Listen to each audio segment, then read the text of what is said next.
Thank you, Jack, for doing the introduction and talking about the history and operation principles of CFL. I'm Vanness, and I will take over the next part and talk about the environmental effects for manufacturing compact fluorescent light bulbs and using CFL for lighting. Here is a quotation from Dear Lin, our Minister of Natural Resources from 2006 to 2008. Today, we are making a commitment to set performance standards. These new regulations will be in place by the end of this year, and within 5 years, all of those energy inefficient lighting and bulbs, they are going to be gone. Why? Why would the government want to ban the traditional incandescent light bulbs out of the lamp industry by 2012? Answering this question is one of our purposes to make this presentation. For the production stage of CFL, I will talk about 3 main components: gas filled tube, ballast, and mercury vapor. Gas filled tube. Most of the gas filled tubes are made of glass. The raw materials for glass are soda ash, limestone, sand, mixed with recycled glass. In the industry, the furnace for heating up the materials usually need to be at 2,500 degrees Fahrenheit. However, if the portion of the recycled glass gets higher, the energy needed will be reduced. Since the energy consumed by the furnace usually is generated by fuel and natural gas, which generate greenhouse gases, recycled glass is greatly encouraged in the glass production process.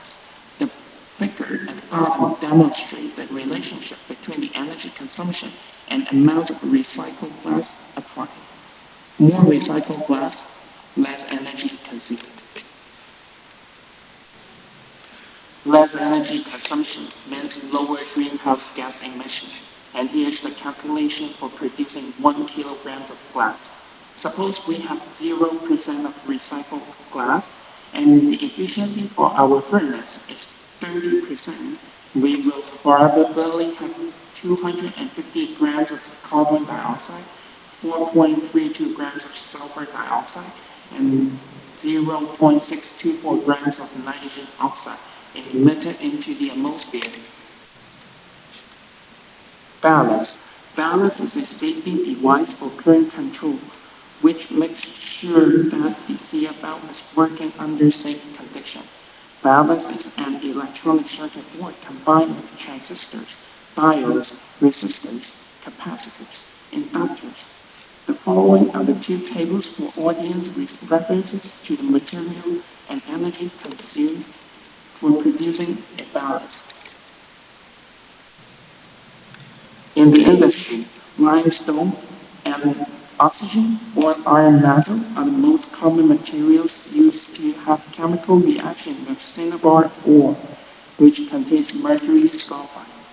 To volatilize mercury, in year 2000, the global production of mercury was conservatively estimated to be 1,800 megagrams.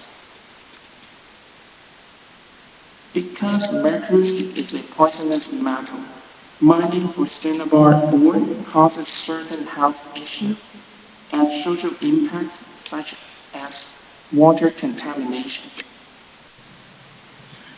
Let's continue on mercury. Each CFL contains 5 milligrams of mercury on average. And between 2002 and 2004, BC Hydro distributed around 650,000 CFL to customers. And let's move to the application stage of CFL, space lighting and space heating or cooling. CFL consumes less wattage than incandescent light bulbs to emit the same intensity of light by around 69%. Less wattage means lower electricity billing, since wattage is what electricity suppliers charge customers. So CFL does have customers save quite a bit of money over its lifespan. Less energy consumption makes greenhouse gas emission lower. Space heating for CFL is controversial in terms of dwelling management.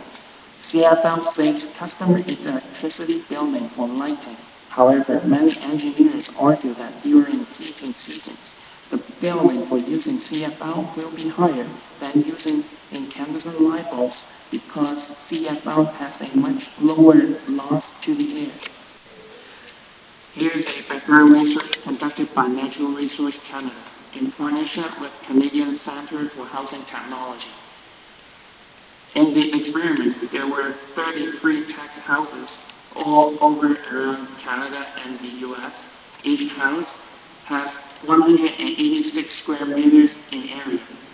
In each house, there were 5 incandescent light bulbs of 77 watts, used 3 hours per day, replaced with CFL of 19 watts. The result of the experiment shows that the incandescent light bulbs heat losses contribute to the space heating by 89% to 96%.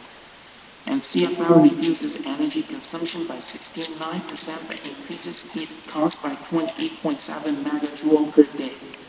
Increasing heating costs in winter implies reducing cooling costs in summer. Next, I will hand over the presentation to Jee-woon. So I've done a very simplified economic analysis on using incandescent light bulbs and using CFLs for the next 10 years in BC. The items considered in this analysis are 60 watt 815 faucet incandescent bulb, which costs 74 cents each, and 13 watt super mini CFL bulb, which costs $7.89 each. For this analysis, a few assumptions were made. Number one, each household in BC uses 15 light bulbs. Number two, each of these bulbs stays on for 7 hours per day on average. Number three, the number of households in BC is assumed to be about 1.6 million based on the number reported in 2006. Next, it was necessary to estimate the electricity prices in the next 10 years in BC. The current rate is at 6.27 cents per kilowatt hour, and it is projected to increase by 9% each year for the next 4 years. The rate is assumed to be kept constant after 4 years for this analysis. So here are the results of my simple economic analysis. These particular incandescent light bulbs last 2,500 hours and need to be replaced at least 10 times in 10 years. So if every household in BC were to use these bulbs for the next 10 years, the total cost of purchasing bulbs for each household would be $122.10.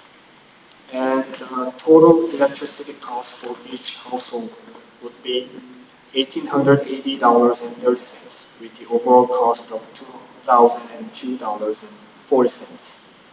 The total energy consumed is estimated to be approximately 38,000 gigawatt hour, which is equivalent of saying approximately 2,300 kilowatt hour of energy consumption per household on average per year.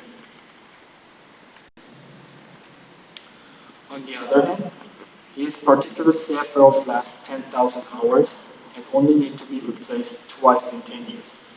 So if every household in BC were to switch to using these CFLs for the next 10 years, the total cost of purchasing bulbs for each household would be $355.05. And the total electricity cost for each household would be $407.41, with the overall cost of $762.46. The total energy consumed is estimated to be approximately 8,200 gigawatt hour, which is equivalent of saying approximately 500 kilowatt hour of energy consumption per household on average per year. So what does all this mean?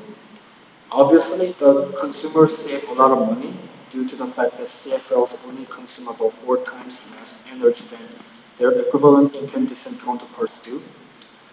This also means that BC Hydro only needs to produce approximately 4 to 5 times less energy for residential lighting in the long run, resulting in an enormous saving in electricity generation costs worth close to 3,000 gigawatt hour per year.